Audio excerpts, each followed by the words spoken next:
know where I'm coming from. Yeah. Almost. I seen you touch it. Alright, after the break, your first question should be, what are the problems? And problems such as clustered balls, balls just in awkward places, usually on the end rails, or right by the side pockets. And here we can see two of them. There's definitely a cluster there with the 4 and the 5. You don't have any pocket for either of those balls. And both the 6 and the 2 are also a serious problem, but both of those issues are all about the solids, so that doesn't automatically make the stripes a cakewalk. We have the 8-ball block in the pocket, and we have this combination down here. You could call that a cluster because the 10 ball is a difficult cut shot on the 11 to make the 11, and if you hit this straight on, you're going to rattle that 11 ball and you're not going to dig it. So that one's going to take a little bit of eyesight on. Right now you should be close to answering this question: what balls do you want? And sometimes it won't be as obvious so fast. You're going to have to take some time to really look past everything and study this table, but in this case we're taking the stripes. So now it's on to the third question, and do you have a pocket for that 8-ball? And the answer is yes, we do, and it's obviously that top left-hand corner pocket. And here's the fourth question, and what is the key ball? And the key ball would be the ball that you use to get on the 8-ball. What's the straight ball on this table that we want to use to get right on the 8 or shoot before the 8. And about 70-75% of the time, the key ball is going to be the ball closest to the 8-ball. Not always, but most of the time. And the last question is, what is the plan for the other 6 balls? What ball are you shooting first, second, third, fourth, fifth, and sixth? Now, before we get on with my plan, you should know that my plan might not align perfectly with your plan. The most important thing is that you train your brain to think this way. Otherwise, you're going to get into trouble, especially with 8-ball, because you do have to think and you do have to stay on your toes throughout the whole game, because sometimes your plan is going to change because you got an inch offline or whatever the issue is. And this is the beauty of 8-ball. You have options throughout the game. The scary part is the closer that you get to that 8-ball, the more you start running out of those options. And you should also know that this is a real rack that we will be running on this video. So after I lay out my plan, I'm going to go ahead and show you how I executed that plan.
next game after the break, and the first question is, what are the problems?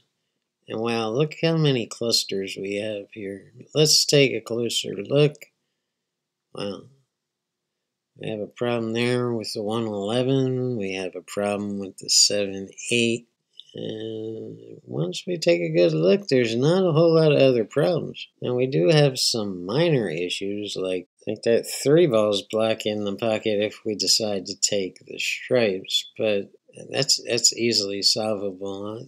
11-1's the big issue here. Now, what balls do you want? That's a bit of a tough question, but I don't like the stripes here. And the main reason I don't like them is because that 11, and I don't see any good key ball to break that 111 out. That's going to be a real problem right there. If I take stripes, I'm not taking the stripes. Let's take the solids. Now, next question, do you have a pocket for the 8 ball? Let's take a look. Yeah, we're taking the solids, so we have plenty of pockets for the 8 ball. And that brings up another issue with the stripe balls. If you take the stripes, you have a couple pockets blocked by the solid balls, and you're very limited on what you can do with the 8 balls, so that's going to be a problem. But we've already decided we're taking solids. So what is the key ball? And this is going to take a few brain cells to figure out, but the good news is it will help you plan the rack once you have it figured out. And I'm using the 5 ball as the key ball to get on the 8 ball. And the last question you should ask before you start shooting is, what is the plan for the other 6 balls?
And here we are getting ready to start the 3rd game, and this is after the break. And do you remember the 5 keys or the 5 questions you should ask yourself before you start shooting this rack?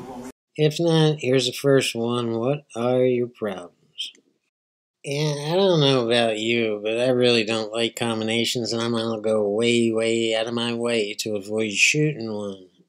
But for now, this 4-1 has me really gun shy, and I don't want to be in a position to shoot it.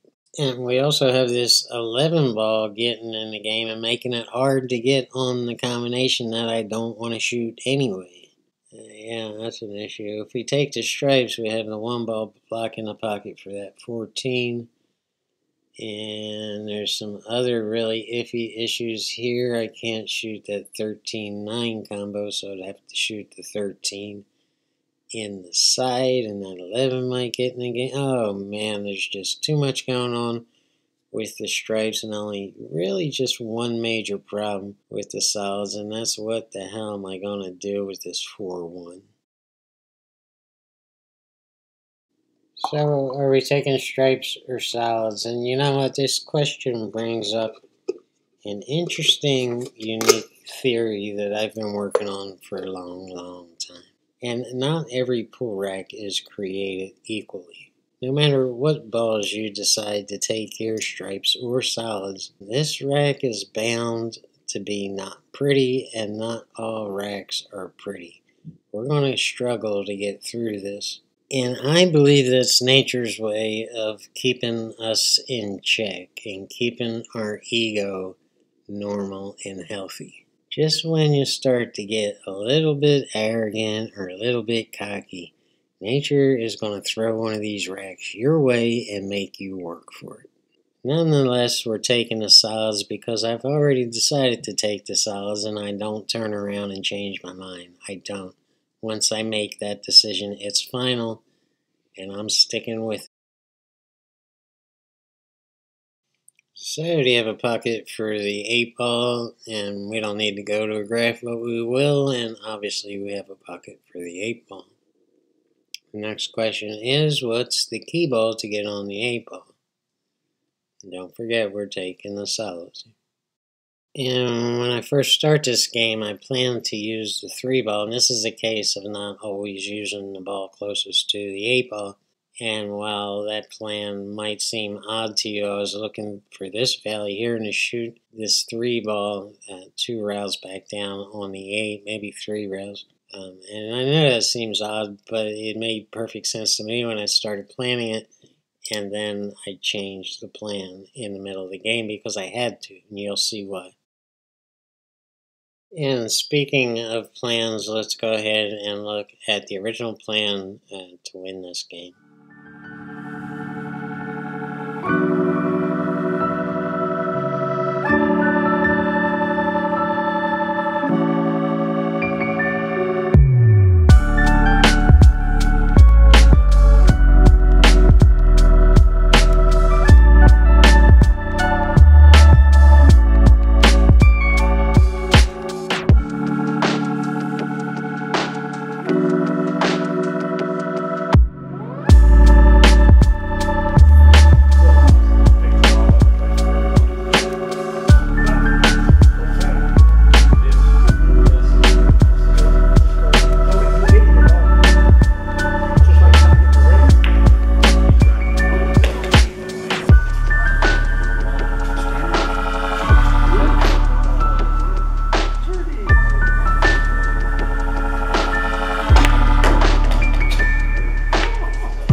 earth did you hit that so hard? Because I wanted to bring the cue down there and put the 3 into it. Okay. And I was cutting it too sharp there, young man, to try to keep that angle. These pockets are a little funny. I would have hit it softly and made that ball, not worried about shit. But benefit is, you're not my 15 to hit. Move around temporarily. Yeah, that was a tough one. It took some air out of my sails, but that's okay. It's good for you. And this next one coming up is actually a part of a match. And it wasn't a real friendly match. But, you know, that's part of life in the pool world. I'll be retired at age 60. I don't know if I'll ever retire. I'll probably keep working my 22 hours a week. Since I ain't got to do nothing much.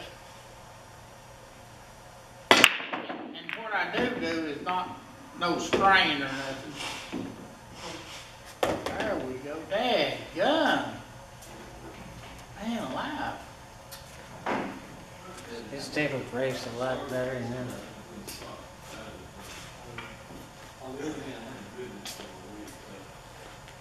Yeah, here we have it. Let's pause this for a second and figure out what are the problems on this table. And I made 2 solids and 1 stripe on the break, so that left us a pretty wide open rack. I don't see a whole lot of problems. That 15 ball could turn out to be an issue. The 4 ball could turn out to be an issue. Other than that, man, I really, you know, I mean, and I say at the end of this game somewhere along the line that it's all about the break. And the break is so vital in pool. It's just ungodly true, man. And here's one where you actually get to see I include the break in the video. I usually hold the breaks and save them for the break series that I've been working on for a long time now. So, okay, we're going to include this one. But don't get used to it, Scooby.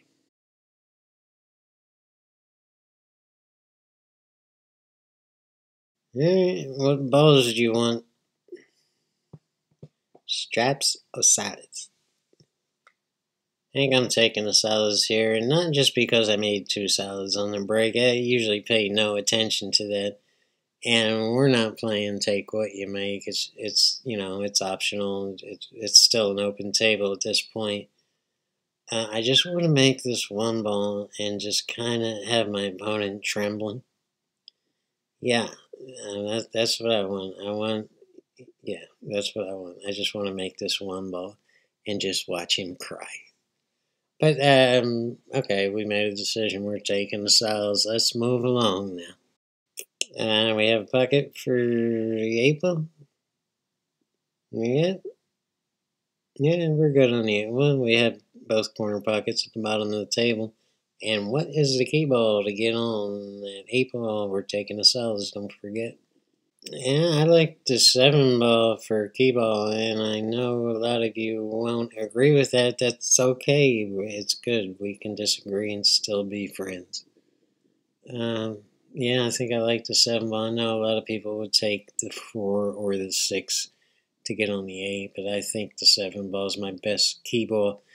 You know, according to my game and the way I play pool, we're all just a little bit different. What's the plan, Scuba? Yeah, I know the text says the plan for the other 6 balls, but it's actually the other 4 balls.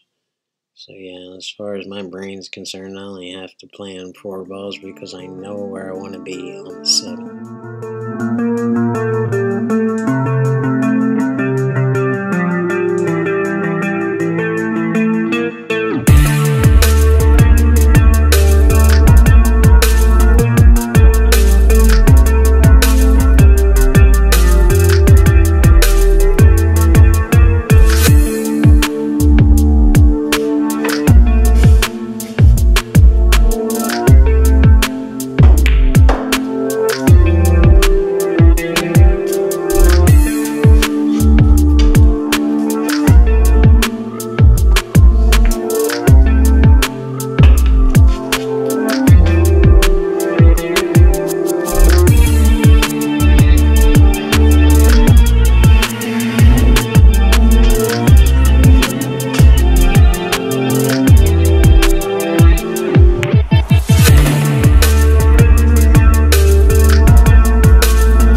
Good